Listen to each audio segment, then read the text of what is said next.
Hey, hello everybody. A very pleasant good evening to you. Welcome to Selection Day for Presidential Madness. Our selection committee has created a 44-man bracket, March Madness style. We're putting the 44 presidents of the United States into a single elimination tournament, mano-a-mano, cage matches, to find out who is the toughest president of the United States. I'm Mark Haggard. I'm a history teacher, and I'm going rogue. Alongside my colleague, to the left of me, Dan Young, AP U.S. history teacher, longtime basketball coach, state champion tennis coach, former cage fighter himself, Dan the Hitman Young. Dan, what do you think of this idea? The idea of putting 44 presidents, reanimating them, and put them in a cage match? You know, Coach, I think it's very interesting because we got to deal with a bunch of different factors here. What's going to go on? Are we talking about as they are today, but we got to deal with the ones that aren't alive? So are they in their prime? Where are they going to be? What are we going to do with FDR? Is it during their presidential term when he's in his wheelchair? Or what are we going to do? And I think what we've decided was we went ahead and set the clock back to age 25. So I think that we're all even-footed, even-Steve, and I think we're all getting after it all about the same age. So that's where we're at. Before we get into the brackets, subscribe to History Teacher Gone Rogue and ring that bell. That way you know when the bell rings on our matches. Leave a comment on the first round matches below. Who do you think are the toughest presidents? Or at least, who do you think would win a cage match? Do you agree with our assessment? Let us know. So right off the bat, Dan, is there a president in history that just screams badass? One that you know is making a deep run through presidential madness? You know, I got to look straight at Jackson. Jackson is kind of a rogue guy himself. He invades Florida without asking. I mean, he does whatever he wants when he wants. I see him pulling those tricks in the octagon. Jackson, I think, would be a pretty good choice. I think the standard Washington, I think the standard Teddy Roosevelt, I think the standard Dwight Eisenhower. I mean, I think these are guys that will also maybe make a deep run as well. But I think Andrew Jackson, he's somebody to contend with. How about a sleeper? Is there a sleeper in this whole thing that you think is? One that I think he's going to pull some tricks out of his hat, and that's got to be Richard Nixon. I mean, the way he can pull off things without knowing what's going on, really, I think he is going to pull some upsets here. But I think he's a big dark horse. I don't see him going too far in the first round personally, but I think there's a lot of people that have him pulling some upsets. Looking at a couple of guys, maybe somebody like a Zachary Taylor, somebody not a two-term guy, not somebody that gets a lot of attention in the history books, maybe a James Polk. I mean, these are guys that, even though we don't see much about them in history, they do have a little bit of gravitas behind them. So one thing I'm interested to see how presidents of our lifetime, the post-Nixon presidents, how they do against the presidents that grew up on the frontier. That's a very good question because we're starting to see presidents now who don't have that military experience. So will that lack of a background in that fighting aspect come back and really be a damper on their run in the octagon? Mm-hmm. Or maybe they can pull out some upsets, but I think that military background for a lot of the frontier guys is really going to pull them through. That is true. I mean, you look at Obama, you look at George W. Bush, when you look at Trump, they don't have the same military fighting experience as those guys that came out after the Civil War. It'd be an interesting look. Okay, let's look at each region individually. All right, Dan, let's start off in the East region. Bouts being fought at the Carrier Dome at Syracuse University. First bout, George H.W. Bush, only a few hundred miles from Kennebunkport. Maybe that home cooking gives the tall lefty a little chance. Look at the bottom of the bracket. Barack Obama versus Grover Cleveland in the first round. The winner to fight Young Hickory, James K. Polk. There is an interesting question brought up by Grover Cleveland. He was protesting because he was the 22nd president and the 24th president. He should be given two spots. We just put him in the 22 spot. Your thoughts on Obama-Cleveland? Obama and Cleveland, I see this one. Obama's been known to be a very smooth talker, one of the most eloquent speaking presidents we've ever had. I think we're going to see him come. He's going to lull Cleveland to sleep, and when you know it, I mean, he's going to pull out that upset. Maybe not an upset, but I think he's going to come out with this one on top. I think at 225, a friend of ours, Rob Doring, called him one of the big eaters, and I think that's going to come into play here. Beneath that, we got William McKinley versus Bill Clinton, both of them in the mold of Grover Cleveland, big eaters. I seem to remember in the 92 campaign, Bill Clinton always had a Big Mac in his hand when he was campaigning. How do you see that one coming out? Similar, I see Bill Clinton walking in this with nothing but confidence and that just smooth saxophone jazz playing in his hands, and he's going to lull him to sleep again. McKinley's not going to have a chance in this one. I think Bill Clinton's going to come out and take this one right off the bat. Okay. The winner to fight, the hero Tippett Canoe, William Henry Harrison. So unfortunate. I mean, the guy, maybe the greatest, strongest military man in American history, catches typhoid as inauguration, ends up being a little more than an answer to a trivia question. Yeah. My heart, I want to see redemption for William Henry Harrison, but it would be nice to see. I guess that'll just have to wait and see on that one. But I tell you, I like Jimmy Polk, trained by Andrew Jackson. He didn't get the pub of Old Hickory, but I think that young Hickory, he says he's going to do something, usually follows through. So, yeah, that's my choice. All right, let's go to the top of the bracket.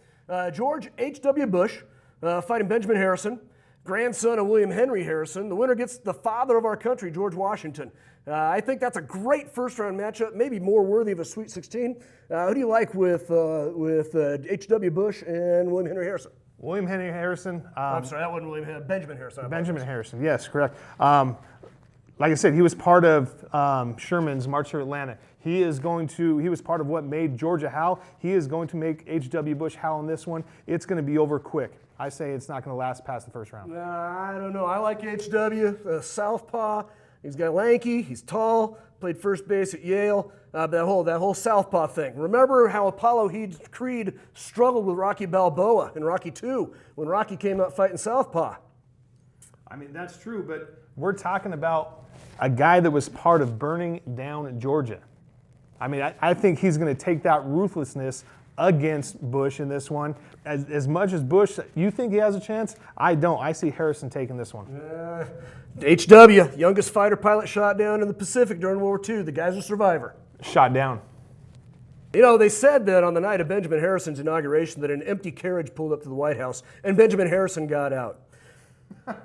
George Washington awaiting the winner of the second round. Do either the younger Harrison or the elder Bush have a chance against the father? I don't see anyone. I mean, we're talking about old number one here. He's going to take out those wooden teeth, and he is going to just lay havoc on this octagon. Who do you see taking the region? The East region, Syracuse, New York. Who do you see taking? I'm taking Washington all the way through this one. I really don't see too many people giving Washington much of a scare. He's going to roll through pretty quick. He's going to go into the Final Four with his legs under him, and he's going to be ready for a fight. Yeah. Washington takes this one. Did you see that, though? There's a possibility, if things break correctly, we got the grandfather versus grandson regional with William Henry Harrison against Benjamin Harrison.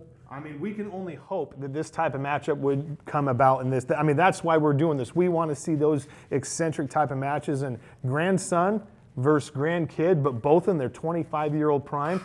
I mean, if you're the dad/son of this one, who are you cheering for? You're going for dad or son? You're right. That is a tough one. All right, hey, let's go to the South region. Bouts being fought at the Walt Disney World Sports Complex in Orlando. Let's start on the bottom.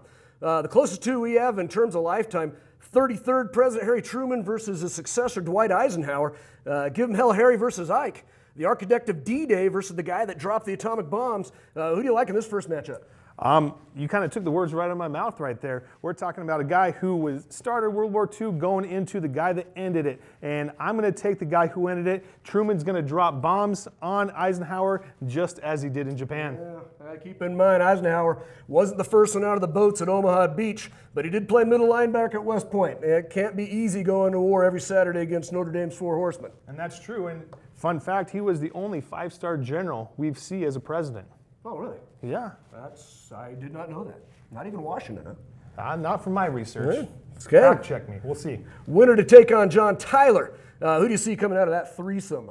I got to go Truman coming out of that threesome. Yep, same thing. I mean, with his experience, with his ruthlessness, he's not just dropping one bomb. He's looking to drop a second one, as you know he likes to do. So I think he's going to take that one as well. Okay. Above that, the play-in fight is Ronald Reagan versus William Howard Taft at 320 pounds. Taft, kind of the butterbean of presidents. He did get stuck in the White House bathtub. Does that size cause problems for any other fighters? You know, Dave McDonald says you got to take mass into factor in the octagon. However, I think we're going to go with Reagan in this one. With his background as an FBI informant, at his tenure in La La Land and all this good stuff, I think he is going to out-trick tapped in this one. Early days. Yes, you talked about the Butterbean. Well, Butterbean was never really a pro fighter. Yeah, so I think true. that's the way this one's going to go down. The winner gets Andrew Jackson. Does the fact that these fights are in Orlando make a difference for Jackson? Be different if it was in Jacksonville? Not one bit. We know that Jackson invaded Florida. He didn't care where it was in Florida. He was going to go in and take that for himself. So I don't care where you're putting this in Florida. The fact that it is in Florida is going to be a huge advantage for Jackson. Yeah, I gotcha. Top of the bracket, playing bout between John F. Kennedy, Franklin Delano Roosevelt. First glance, you look at this match and say, Kennedy, Nantucket, PT 109, profiles and courage versus a cripple?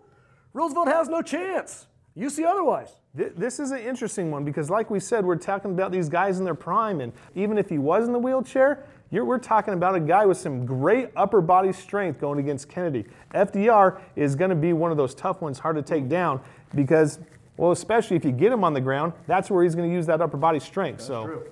You are correct. Hey, the winner gets John Adams. Who do you like out of those three? I think I did pick Kennedy in this one. I know Roosevelt's going to be tough, but I see Kennedy going 2 rounds. Good. Okay, so who do you like coming out of the South region?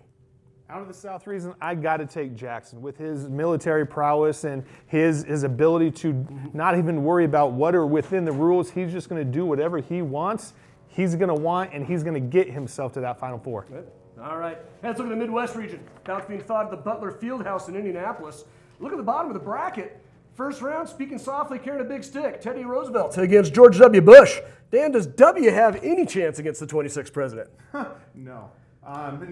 Not a single chance. We're talking about probably the #1 overall seed coming to this, Teddy Roosevelt. He is the man on a mission. Look out for him. He is the favorite to win this tournament, and I don't see W getting in his way one bit. And our colleague Rob Dorian wanted to remind us that W nearly choked to death on a pretzel watching the '06 Super Bowl. Sounds like he questions W's intestinal fortitude. The winner to fight, Martin Van Buren. Van Buren, of course, the first president of the United States, not of English descent. Does him being Dutch help him at all? No, again, not against Teddy. Teddy is just too tough for anything that's going to come around in this region. Yeah, well, all right. Above that, Jimmy Carter versus Woodrow Wilson. Wilson, the president of Princeton University. Jimmy Carter, don't let that whole crisis of confidence thing fool you. Graduate of the Naval Academy, do you see a crisis of confidence heading into the octagon? You know, with this one, Carter, from my research, I found out that Jimmy Carter was one of our presidents that grew up in the projects. And one of my sayings is, you can take the president out of the hood, but you can't take the hood out of the president. I see Carter going, he's taking this one as a tough one, but you were talking about a street fight here. I want the guy from the streets. Yeah, all right. Winner to fight John Quincy Adams. Who do you like out of that triad? Same thing. Carter's going to take this one through 2 rounds. Yeah. So how do you see the bottom half of the West region coming down? I'm going with Carter. I think that nuclear physics, Naval Academy, nuclear submarines single-handedly stopped the meltdown at 3 Mile Island. I see him going all David Banner on both Wilson and on John Quincy Adams. I don't know that I can argue with on that one. You just listed off his resume. That's pretty tough to come across and take down. So I'll match you on that one. Yeah. All right, let's go to the top half of the bracket. Herbert Hoover versus Lyndon Johnson. A lot of people think that Johnson had a hand in the assassination of John F. Kennedy. Do you see maybe this win at all costs attitude helping him any? I see this one, Hoover, we're talking about a guy who grew up through the Depression, and similar to, we talked about Carter, you can't take the man out of the streets. Same thing, Hoover grew up in those rough times. He had to battle through this. They had the Hoovervilles named after him.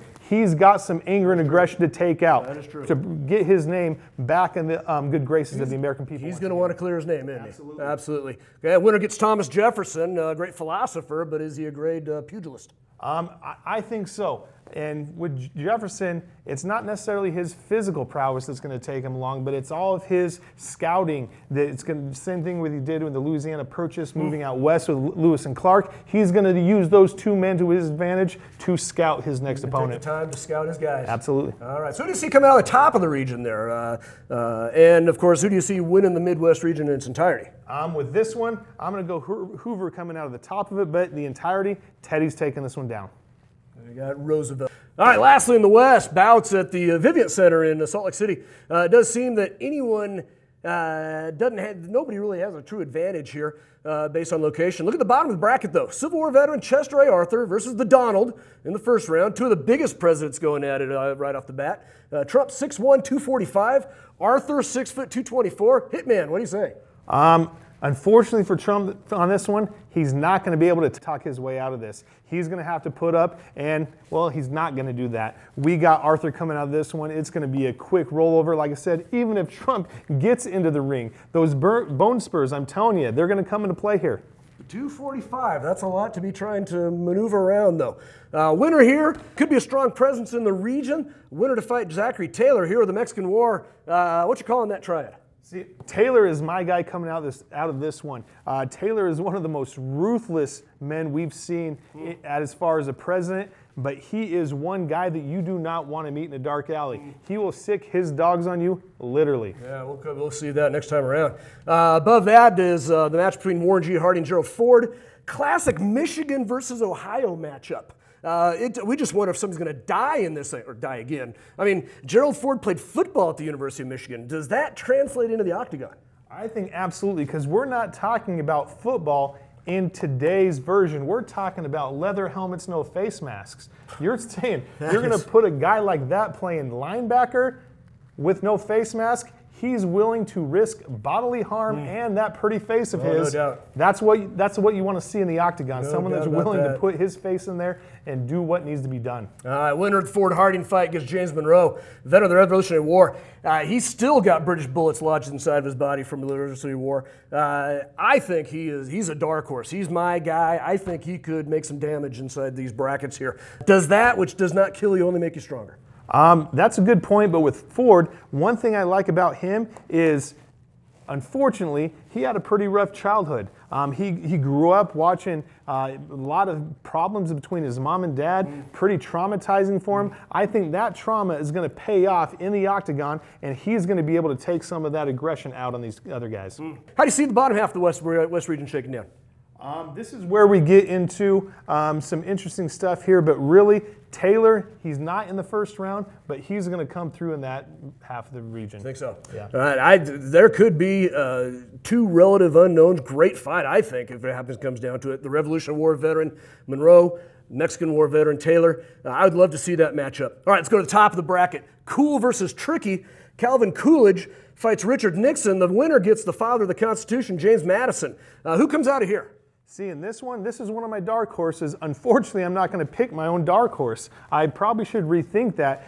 You can't count out Tricky Dick. He's going to pull out every single little stop that he knows, whether it's legal or not. And when it comes down to it, he's got a very good chance to go far. But in this one, I am taking Coolidge. I have a feeling I'm going to be wrong on this one. Hello, Madison. The open bracket, no play-in. Abraham Lincoln versus Andrew Johnson. Lincoln, former high school wrestler, Illinois state champion from Springfield High School. I think with Lincoln, you really got to watch out for his reach. Perhaps the longest arms in the entire field of 44. You know, when you're covering up, you're not fighting. See, this is going to be a tough one to get past Lincoln because, as you mentioned, he's got the reach. So if he can maintain that reach while they're standing up, he's going to have the puncher's chance. But then if you take Lincoln to the mat, well, that's where his wrestling background is going to come in. So he's going to be a tricky guy to beat just because of those two reasons. I think so. I think you're absolutely right. Hitman, who do you see coming out of the West region? Coming out of the West region, I have Taylor in this one. As I mentioned, he is just too ruthless, too gritty, and he's gonna be my guy in this one. All right, so in that case, who do you see in the Final Four? In the Final Four together, we're coming with Teddy Roosevelt. We're coming up with Taylor. I got Washington and my man Jackson. I'll tell you what, that can't be too far off because I think those are my same four. Hey, I tell you what, I can't wait. We're going to have to. Fights begin this week. Tell you what, subscribe if you haven't done so. Ring that bell so you know when we ring the bell. Stay caught up on each round. Leave a comment below. Who do you think would win these opening round matches? I want to thank my colleague, Dan the Destroyer Young, for helping me hold down the desk. Hey, you know what? I want to thank Dan. I want to thank you guys for being here. I had fun, but I won't quit my day job. And remember, I'm Mark Haggard. I'm a history teacher, and I'm going rogue.